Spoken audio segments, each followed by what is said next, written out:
अस्सलाम वालेकुम नाजरीन, आप देख रहे हैं JN न्यूज़ और मैं हूं आपकी होस्ट रुबीना चौधरी। सबसे पहले नजर डालते हैं आज की अहम खबरों पर।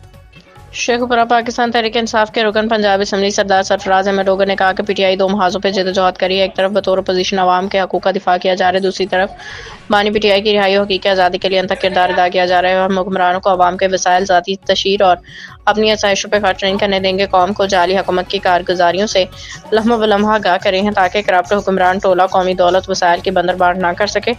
अवाम इस वक्त जिन मुश्किलात से दचार हैं, जिसके पेश नज़र हुकूमत से असूल मुतालबा किया है कि हुकूमती अखराजात में कमी करके कौमी दौलत अवामी रिलीफ के खर्च किया जाए। आइन और कानून की मदद के बगैर कोई भी मुल्क तरक्की नहीं कर सकता, लेकिन पाकिस्तान में आइन और कानून की धज्जियां बिखेरी जा रही हैं और फिर सब अच्छा कराक भी लापा जा रहा है। मगर हक़ाइक़ कौम के सामने हैं, जो हुक्मरान और उनके सहूलतकारों की तमाम कारस्तानियाँ देख रही है। मुल्क को दरपेश मिसाइल बिगाड़ की सूरत इख्तियार करते जा रहे हैं। जो लम्हा फ़िक्रिया है आइन और कानून की हुक्मरानी के बगैर हमारी मुश्किलात कभी ख़त्म नहीं हो सकती।